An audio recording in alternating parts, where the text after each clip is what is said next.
Southern Lebanon has scars as deep as its memory is long.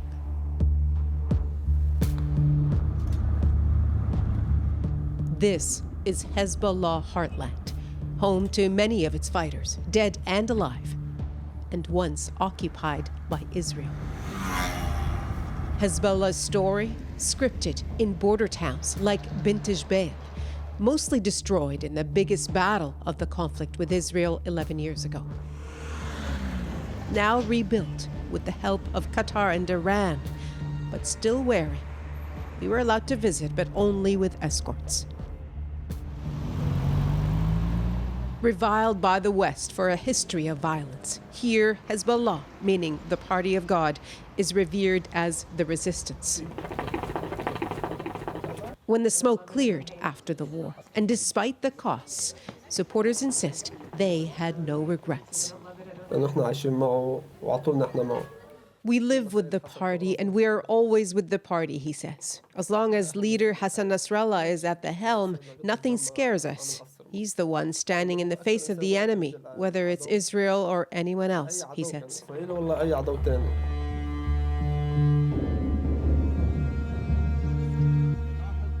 In Lebanon, Hezbollah is as deeply divisive as it is deeply entrenched.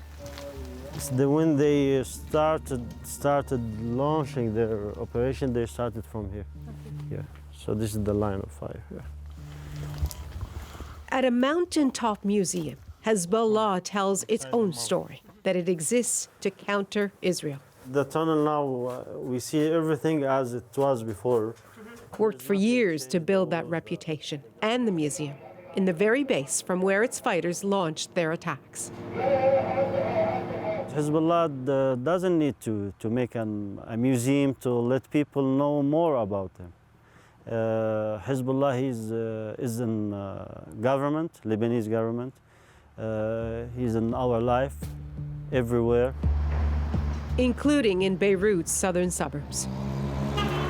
But more recently, the Iran-backed Shia Muslim Hezbollah has evolved in purpose.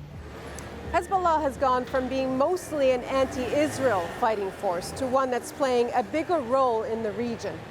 And that has made it a focal point in the region's latest crisis. Hezbollah has pushed beyond Lebanon, fighting with or advising regional forces allied with Iran in Yemen, Iraq, and crucially in Syria. Considered a terrorist organization by much of the West, including Canada, last week Hezbollah earned the same label from Arab states, following Saudi accusations it had a hand in a missile attack from Yemen, which it denies. Either way, Hezbollah has become the new focal point for Iran-Saudi rivalry. Well, obviously Saudi has made it about Hezbollah, but I think it really is also about Iran. And in targeting Hezbollah, Saudi also hopes to weaken Iran's influence in the region.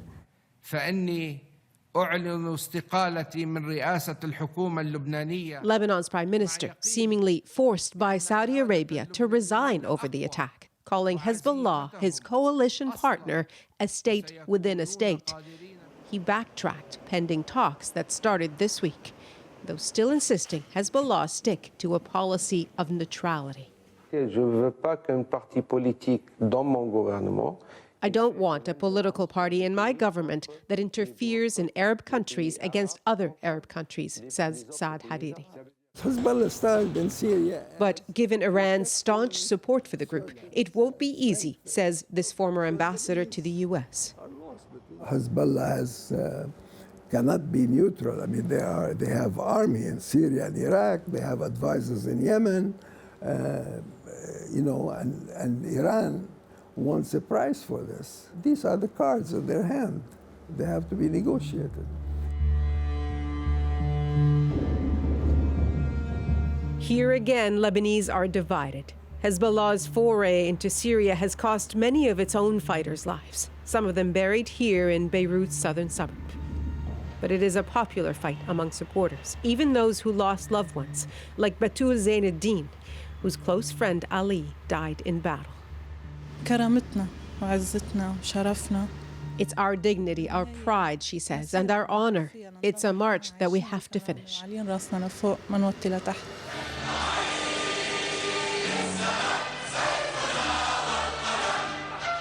Hardline Hariri supporters, meanwhile, Sunni Muslims find it hard to trust Hezbollah, its ties to Iran, didn't like its involvement in Syria.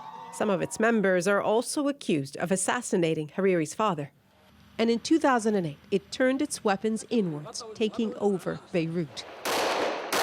There's concern now its actions may again invite conflict or provoke economic warfare if Gulf countries, which employ tens of thousands of Lebanese, deliver on threats to impose sanctions. This issue is not resolved.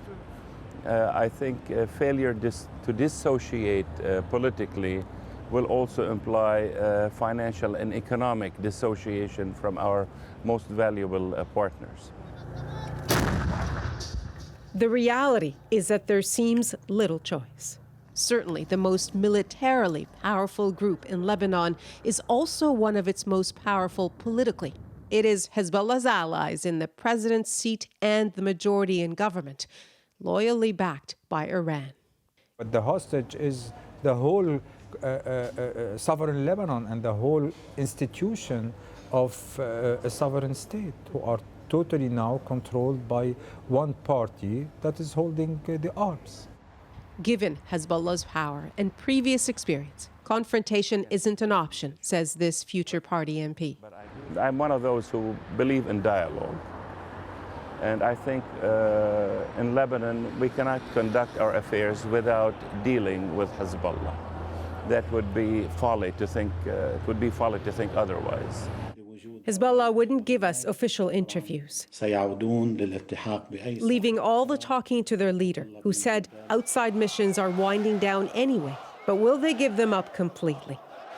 Hezbollah is not going to withdraw from Syria. That's existential. That's just like telling them, drop your arms, don't fight Israel. But yes, Iraq, Yemen, they can make concessions on these.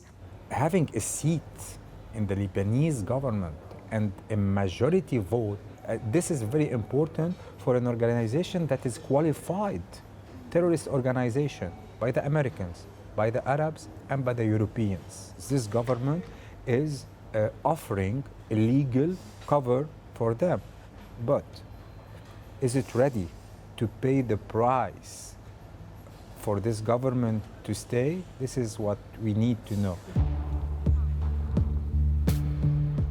Divisive, certainly. Put on notice as a junior partner of Iran, definitely. But Hezbollah in Lebanon is deeply rooted. So compromise is inevitable because the alternative is war.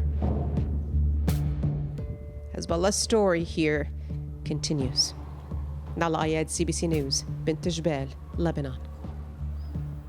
Hezbollah's influence is prompting fears that opposing groups are radicalizing and arming themselves. In Lebanon, that evokes fears of another civil war. The civil war that ruined the country decades ago gave birth to Hezbollah. The war was raging in 1982 when Hezbollah was formed, as Nala mentioned, to resist an Israeli occupation of Lebanon's south. Some also believe it targeted the U.S. The bombing of the American military barracks in Beirut in 1983 killed 241 servicemen. Hezbollah was later blamed for it, though the perpetrators have never been revealed. Hezbollah has clashed with Israel a number of times, the latest conflict in 2006. Its influence in Lebanon has grown since. Many Western countries, including Canada, designate it as a terrorist organization.